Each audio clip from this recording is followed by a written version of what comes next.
Dalam wadah masukkan 200 gram gula pasir setara dengan kurang lebih 13,5 sendok makan.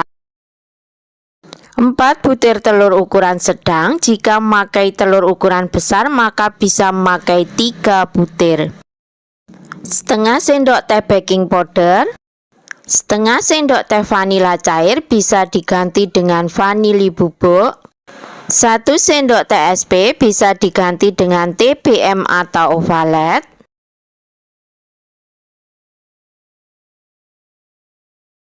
Mixer adonan dengan kecepatan yang paling tinggi sampai adonannya mengembang terlebih dahulu.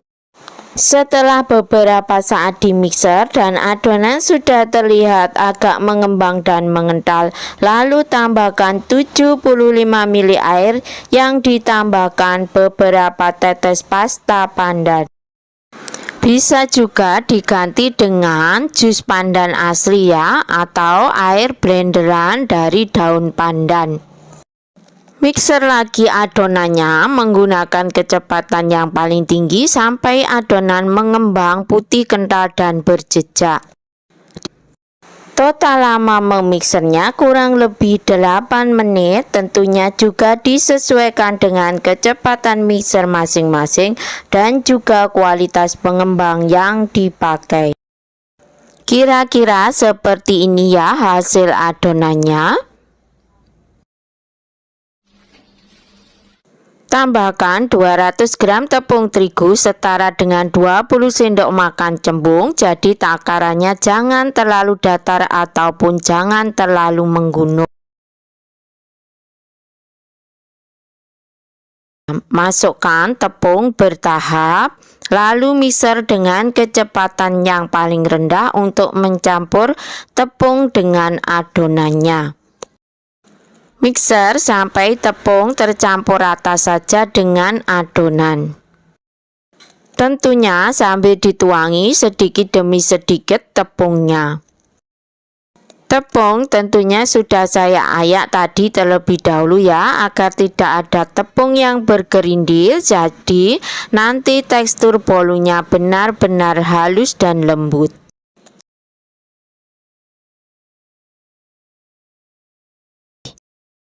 Setelah semua tepungnya dimasukkan, mixer sampai tepung tercampur rata saja dengan adonannya. Jadi tidak perlu terlalu lama-lama memixernya agar nanti hasil bolunya tidak padat. Tambahkan 1 saset santan instan kemasan kecil, bila suka bisa diganti dengan susu cair.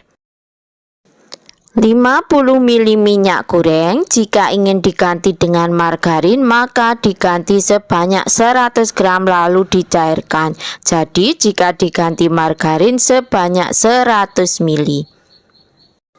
Agar minyaknya mudah tercampur dengan adonan, saya masukkan bertahap 2 kali.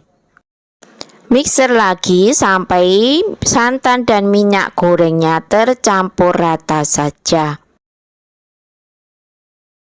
Jika dirasa pasta pandannya warnanya kurang agak cerah, maka bisa ditambahkan sedikit lagi ya.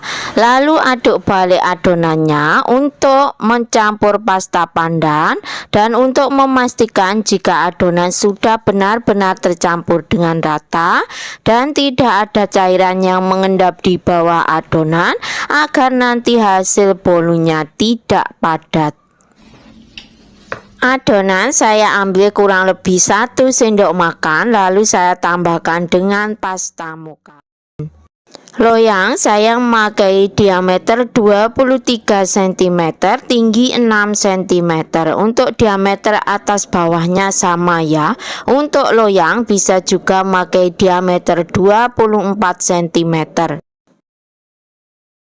Loyang sebelumnya tentunya sudah saya oles dengan bahan olesan yang terbuat dari Carlo KW, terbuat dari 1 sendok makan tepung terigu, 1 sendok makan minyak goreng, dan 1 sendok makan margarin dicampur rata lalu dibuat untuk olesannya.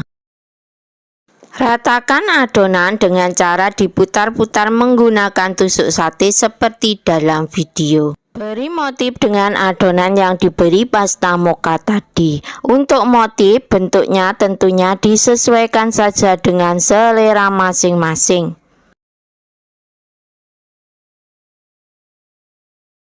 Dengan tusuk sate, tarik garis untuk membentuk motif pada adonan.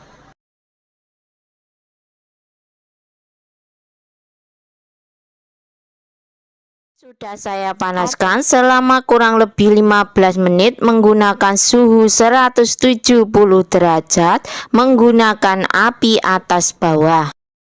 Panggang adonan dengan api atas bawah selama kurang lebih 50 menit. Setelah 50 menit dipanggang dan bolunya atasnya juga sudah terlihat kuning keemasan, tes dengan tusuk lidi. Jika tidak ada adonan yang menempel, itu tandanya bolu sudah matang.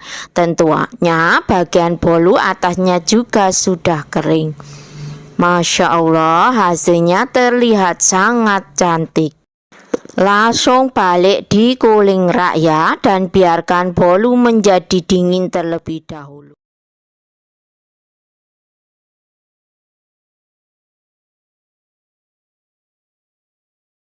Saat dipotong sudah terasa bolunya sangat lembut.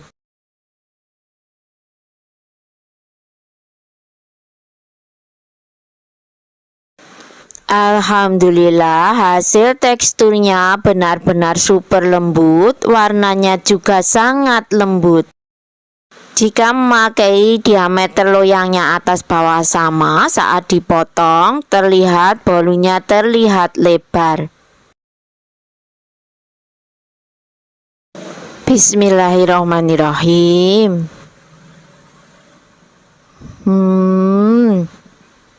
Masya Allah. Alhamdulillah, rasanya benar-benar enak, lembut, gurihnya pas, manisnya juga pas, wangi pandannya benar-benar nikmat.